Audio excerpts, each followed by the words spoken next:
It's Easter Sunday here in the forest, and for me this is actually two holidays on the same day.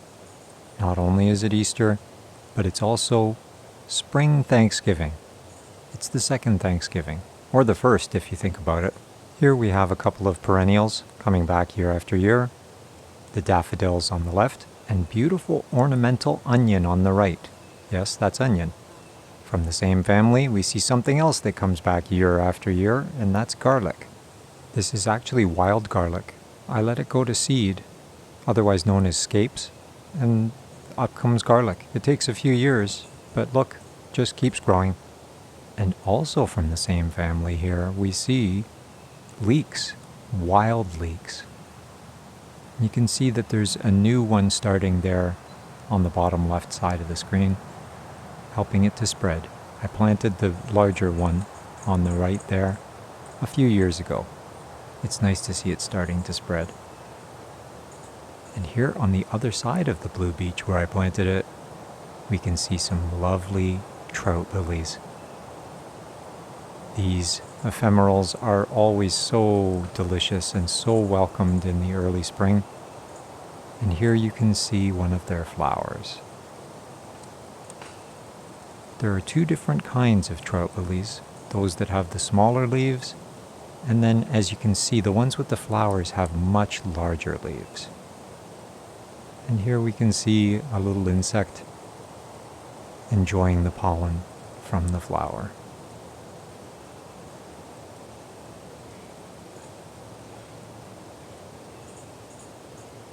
We had a very strange winter and spring this year, and so the trilliums are a little late. Here you can see a beautiful red one just starting to crack open. Here in my forest, the red ones always open first, but this year, because things are so late, you can see there's a white one opening at just about the same speed. So I guess we're going to see both colors at the same time. Getting back to edibles, here we can see some spring beauties. And spring beauties are edible, even the flowers. And if you find a very large patch of them, you'll find a tuber, and the tuber is delicious too. There's a lot of spring beauties growing this year in the new Hemlock Chestnut Grove. And here we can see the chestnut that started it all. This is actually a volunteer coming up after over a century of slumber of the original chestnut tree that started it all here in this forest so very long ago. Look at the beautiful terminal bud, just starting to crack open. We can see that there's a fur coat in there, helping to keep it warm in case of freezing nights, which can still happen right up until early May. It'll be safe. An even more impressive fur coat can be found on this pawpaw blossom pod. Inside of it, there's a blossom just waiting to pop open.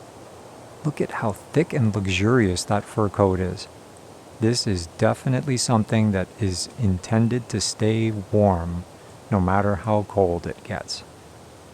Let's see how long it is before the pods break open, and we can see some beautiful blossoms for the pawpaws. Here we can see one of the apple trees really trying to make up for lost time, pushing out these leaves. It's a beautiful thing to see.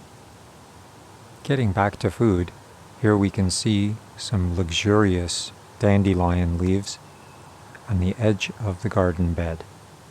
This is something that I eat as much as possible, including the roots, using them for tea, which is highly medicinal. The leaves make excellent salad, and as you can see, I even grow it in pots. This is one that I brought out for some sunshine that I grew over the winter indoors. I have several, so that I can enjoy this all year long. It's just fantastic for salads. You may have noticed in the background of the first dandelion shot that there is asparagus coming up in the garden. Now that is something to be truly thankful for.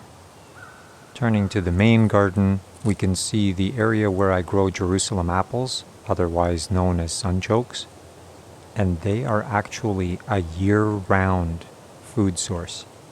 I leave some in the ground over the winter, and as soon as the ground thaws, I'm able to dig them up and enjoy them no matter what time of year. I've actually been harvesting them for over a month now. As soon as the ground thawed, I started to harvest them. So they are definitely going to be part of my spring Thanksgiving meal. Just look at how beautiful they are after I've washed them. Notice how the eyelets up at the top there have already started to make little roots. They are ready to start growing again. So when I eat them, I'm going to cut those pieces off and I'm going to replant them in the garden to provide more sunchokes. And that's how I just keep it going and going and going. I don't harvest all of them, only the big ones. But by cutting off the eyelets and replanting them, I keep expanding on the amount of Jerusalem apples. It's a beautiful thing. This is such a delicious food, and it is so easy to grow. I don't understand why it isn't more popular. This could really solve our world food insecurity problem, especially because it's available all year long. Another food that's available all year long is lavender.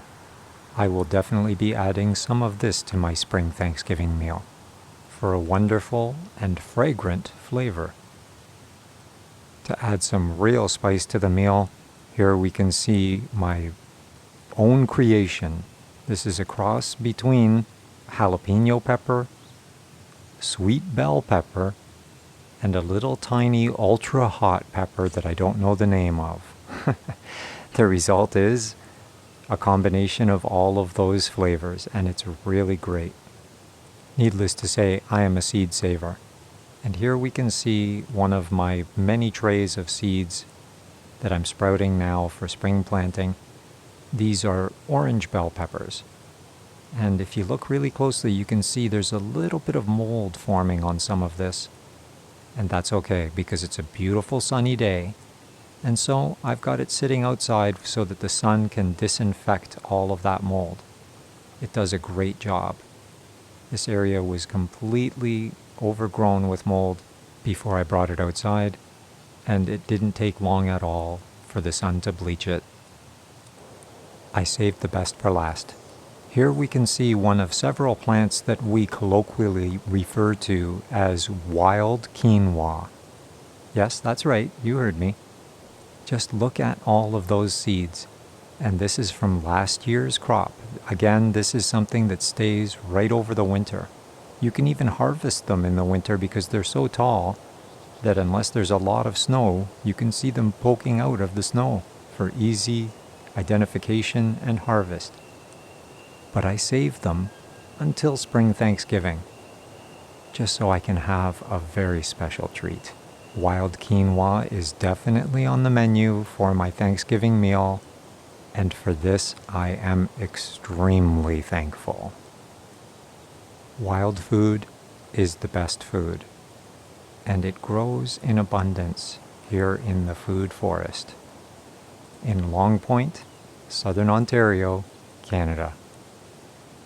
The best part of spring Thanksgiving is that I find there's more to be thankful for than there is during fall Thanksgiving, because we're coming out of the lean winter season to find so many gifts from nature, even just the beauty of it all. And now I'm going to leave you with this beautiful scene, and if you have such desire, perhaps just take it in and let go of everything else.